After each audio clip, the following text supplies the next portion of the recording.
Capítulo 26, donde se prosiguen las finezas que de enamorado hizo Don Quijote en Sierra Morena. Y volviendo a contar lo que hizo el de la triste figura después que se vio solo, dice la historia que así como Don Quijote acabó de dar las tumbas o vueltas de medio abajo desnudo y de medio arriba vestido, y que vio que Sancho se había ido sin querer aguardar a ver más sandeces, se subió sobre una punta de una alta peña y allí tornó a pensar lo que otras muchas veces había pensado sin haberse jamás resuelto a ello, y era que cuál sería mejor y le estaría más a cuento, imitar a Roldán en las locuras desaforadas que hizo, o a Amadís en las melancólicas, y hablando entre sí mismo decía: «Si Roldán fue tan buen caballero y tan valiente como todos dicen, ¡qué maravilla! Pues al fin era encantado, y no le podía matar nadie si no era metiéndole un alfiler de a blanca por la planta del pie, y él traía siempre los zapatos con 7 suelas de hierro. Aunque no le valieron tretas contra Bernardo del Carpio, que se las entendió y le ahogó entre los brazos en Roncesvalles. Pero dejando en él lo de la valentía a una parte, vengamos a lo de perder el juicio, que es cierto que le perdió, por las señales que halló en la fontana y por las nuevas que le dio el pastor, de que Angélica había dormido más de 2 siestas con Medoro, un morillo de cabellos enrizados y paje de Agramante. Y si él entendió que esto era verdad, y que su dama le había cometido desaguisado, no hizo mucho en volverse loco. Pero yo, ¿cómo puedo imitalle en las locuras, si no le imito en la ocasión de ellas? Porque mi Dulcinea del Toboso osaré yo a jurar que no ha visto en todos los días de su vida moro alguno, así como él es en su mismo traje, y que se está hoy como la madre que la parió.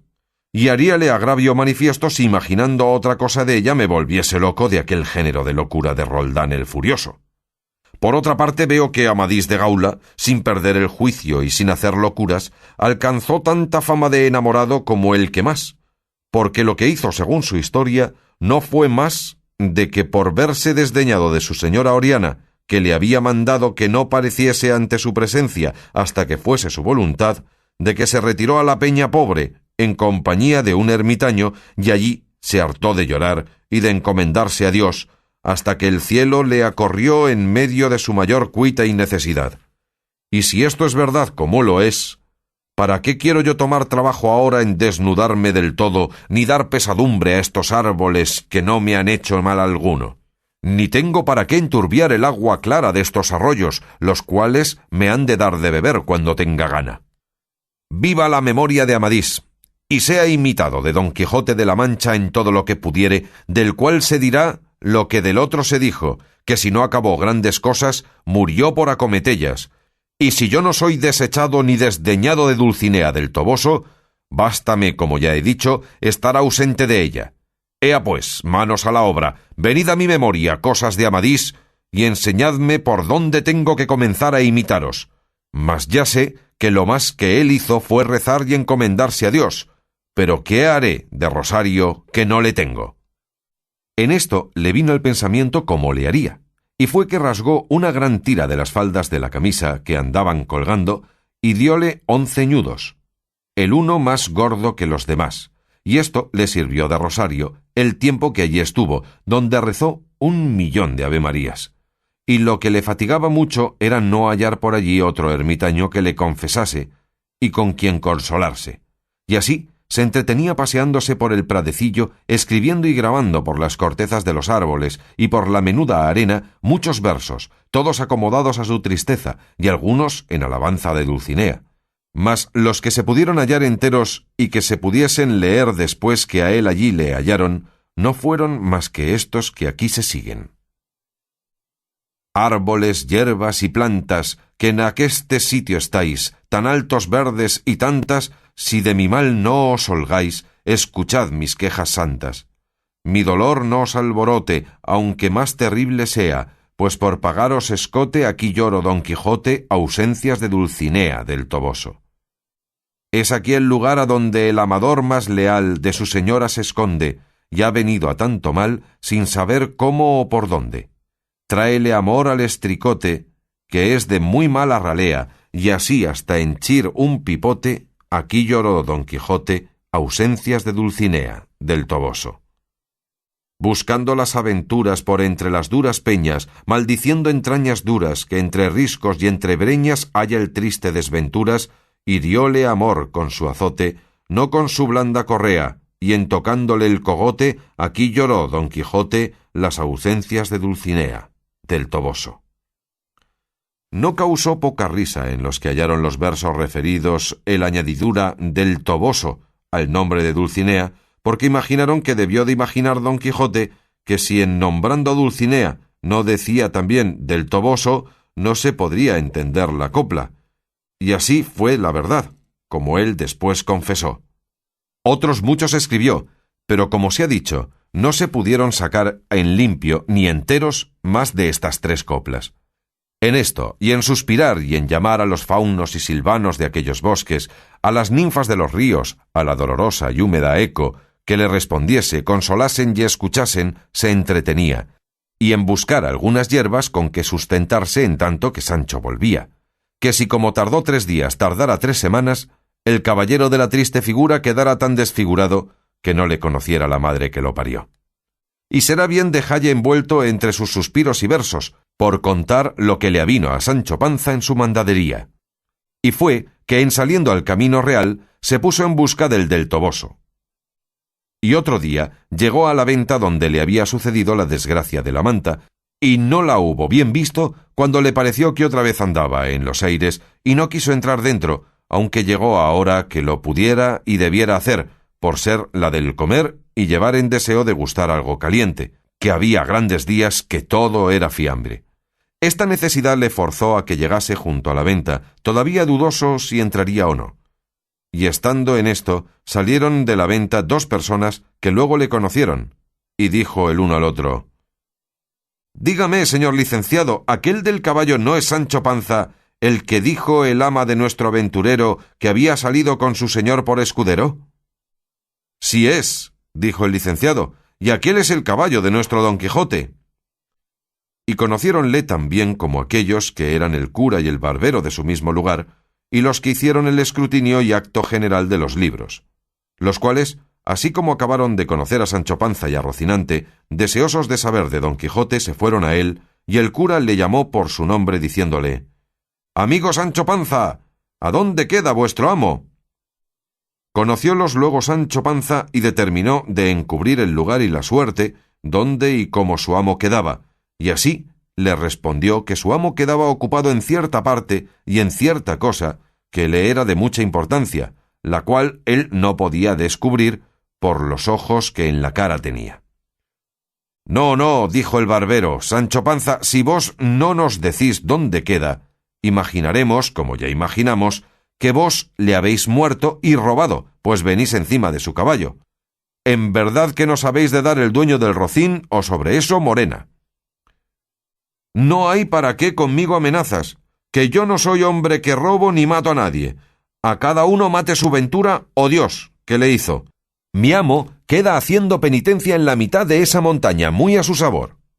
Y luego de corrida y sin parar, les contó de la suerte que quedaba, las aventuras que le habían sucedido y cómo llevaba la carta a la señora Dulcinea del Toboso, que era la hija de Lorenzo Corchuelo, de quien estaba enamorado hasta los hígados. Quedaron admirados los 2 de lo que Sancho Panza les contaba, y aunque ya sabían de la locura de Don Quijote y el género de ella, siempre que la oían se admiraban de nuevo. Pidiéronle a Sancho Panza que les enseñase la carta que llevaba a la señora Dulcinea del Toboso. Él dijo que iba escrita en un libro de memoria y que era orden de su señor que la hiciese trasladar en papel en el primer lugar que llegase, a lo cual dijo el cura que se la mostrase, que él la trasladaría de muy buena letra. Metió la mano en el seno Sancho Panza buscando el librillo, pero no le halló, ni le podía hallar, si le buscara, hasta ahora, porque se había quedado Don Quijote con él, y no se le había dado ni a él se le acordó de pedírsele. Cuando Sancho vio que no hallaba el libro, fuésele parando mortal el rostro, y tornándose a tentar todo el cuerpo muy apriesa, tornó a echar de ver que no le hallaba, y sin más ni más, se echó entrambos puños a las barbas y se arrancó la mitad de ellas, y luego apriesa sin cesar se dio media docena de puñadas en el rostro y en las narices, que se las bañó todas en sangre, visto lo cual por el cura y el barbero le dijeron que qué le había sucedido, que tan mal se paraba. —¿Que qué me ha de suceder? —respondió Sancho— sino el haber perdido de una mano a otra en un estante 3 pollinos, que cada uno era como un castillo. —¿Cómo es eso? —replicó el barbero. —He perdido el libro de memoria —respondió Sancho—, donde venía carta para Dulcinea, y una célula firmada de su señor, por la cual mandaba que su sobrina me diese 3 pollinos de 4 o 5 que estaban en casa. Y con esto les contó la pérdida del rucio. Consolóle el cura, y díjole que en hallando a su señor, él le haría revalidar la manda, y que tornase a hacer la libranza en papel, como era uso y costumbre, porque las que se hacían en libros de memoria jamás se aceptaban ni cumplían. Con esto se consoló Sancho, y dijo que como aquello fuese así, que no le daba mucha pena la pérdida de la carta de Dulcinea, porque él la sabía casi de memoria, de la cual se podría trasladar donde y cuando quisiesen. —Decidlo, Sancho, pues —dijo el barbero—, que después la trasladaremos. Paróse Sancho Panza a rascar la cabeza para traer a la memoria la carta, y ya se ponía sobre un pie y ya sobre otro, unas veces miraba al suelo, otras al cielo, y al cabo de haberse roído la mitad de la yema de un dedo, teniendo a suspensos a los que esperaban que ya la dijese, dijo al cabo de grandísimo rato: —Por Dios, señor licenciado, que los diablos lleven la cosa que de la carta se me acuerda, aunque en el principio decía «alta y sobajada señora». —No diría —dijo el barbero— sobajada, sino sobrehumana o soberana señora. —Así es —dijo Sancho—. Luego, si mal no me acuerdo, proseguía, si mal no me acuerdo, el llegó y faltó de sueño, y el ferido besa a vuestra merced las manos, ingrata y muy desconocida hermosa, y no sé qué decía de salud y de enfermedad que le enviaba, y por aquí iba escurriendo hasta que acababa en vuestro hasta la muerte el caballero de la triste figura. No poco gustaron los dos de ver la buena memoria de Sancho Panza, y alabáronsela mucho,